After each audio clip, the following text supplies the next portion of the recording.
السلام علیکم میرے پیارے ویورز، امید کرتا ہوں کہ آپ سب ٹھیک ہوں گے۔ اور آج کی میری سٹوری ہے بے وفا محبت۔ یہ سٹوری بہت ہی زبردست ہونے والی ہے۔ اگر آپ میری ویڈیو دیکھ رہے ہیں تو آپ کی محبت کا شکریہ۔ پلیز میری ویڈیو کو مکمل دیکھیں، میرے چینل کو سبسکرائب، میری ویڈیو کو لائک لازمی کر دیجیے گا۔ آئیے چلتے ہیں سٹوری کی طرف۔ شانی بڑی نیٹ کھٹ تھی، کسی کو خاطر میں نہ لاتی تھی۔ خالہ عذرا نے اس کا خوب لاڈ کیا تھا، وہ جو من میں آتا کر گزرتی اور خالہ ممتا کی ماری بیٹی کی ہر ادا پر مسکرا دیتی، چاہے شانی کی یہ ادائیں دوسروں کو کتنی ہی کھٹکی۔ نتیجہ یہ ہوا کہ رفتہ رفتہ شانی خود سر اور ضدی ہوتی گئی۔ مجھے ڈر لگنے لگا تھا کہ کہیں میری بچپن کی ساتھی مزید پر پرزے نہ نکال لے۔ امی مجھے سمجھاتی کہ شانی سے ذرا بچ کر رہا کرو، یہ بیوقوف لڑکی ہے، جدھر کوئی لے جائے یہ اس کے ساتھ چل پڑتی ہے، ایسا نہ ہو کہ اس کی حماقتوں کی وجہ سے کل تمہارا نام خراب ہو جائے۔ امی جان، شانی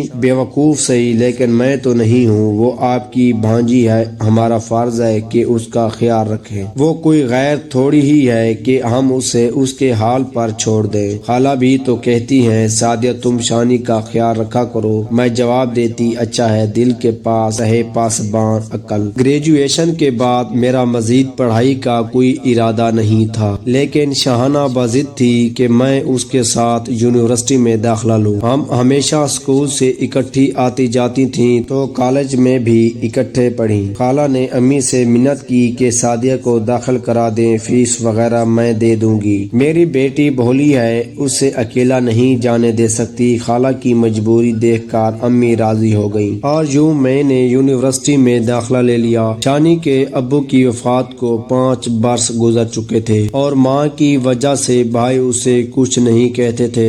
اس آزادی کے سبب وہ فیشن کرنے لگی، جبکہ امی مجھے سادہ رہنے کی تلقین کرتی تھیں، کہتی تھیں کہ گھر میں بھی سادہ لباس پہنو اور کالج جاؤ تو بالوں کو سمیٹ کر۔ اسی لیے میں کالج جاتی تو چوٹی کس کر بناتی، جبکہ شاہانہ نے اپنے بال نئے فیشن کے مطابق کٹوا لیے تھے اور دوپٹہ بھی نہیں لیتی تھی۔ یونیورسٹی میں تو ہم لڑکوں کے ساتھ پڑھتے تھے۔ میں نہیں کہتی کہ فیشن کرنا بری بات ہے، لیکن امی اجازت نہیں دیتی تھی۔ شانی دوپٹے کی پٹی بنا کر گلے میں ڈالتی اور امی مجھے چادر اڑا کر بھیجتی تو وہ ہنستی کہ سعدیہ تم تو بالکل ماسی لگتی ہو، معلوم ہے لڑکیاں تمہارا مذاق اڑاتی ہیں، تم زمانے کے ساتھ نہیں چل سکتی۔ میں جواب دیتی کہ اچھا بھائی، میں ماسی اور تم بیگم صاحبہ، لیکن کیا کروں، امی کو ناراض نہیں کر سکتی۔ ہم 4 بہنیں تھیں، جبکہ شانی 4 بھائیوں کی اکلوتی بہن تھی۔ سب نے اس کے ناز اٹھانے تھے۔ شانی میں یہ خوبی تھی کہ وہ اپنی پڑھائی پر توجہ دیتی تھی، پوزیشن نہ لیتی لیکن کسی سے پیچھے بھی نہیں رہتی تھی۔ اس کی زندگی میں کوئی غم نہ تھا سوائے اس خلش کے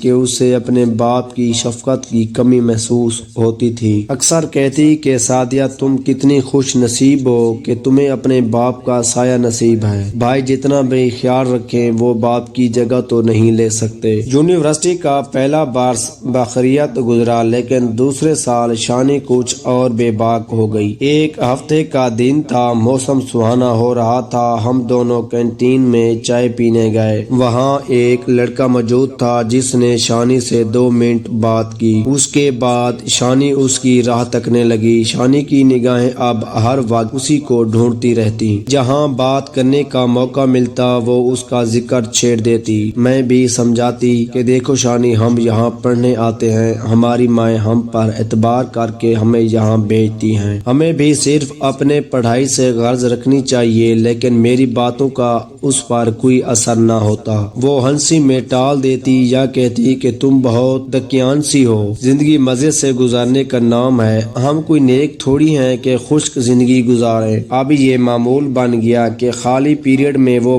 مجھے گھسیٹ کر کینٹین لے جاتی، اس امید پر کہ شاید وہاں اس لڑکے سے ملاقات ہو جائے جو اس کے خیالوں میں بس گیا تھا۔ آخر کار ایک دن اس کی مراد بر آئی۔ ہم کینٹین میں بیٹھے چائے پی رہے تھے کہ وہ لڑکا آ گیا، جیسے وہ بھی شانی کا انتظار کر رہا ہو۔ شاہانہ کی آنکھوں میں تو جیسے بہت سے چراغ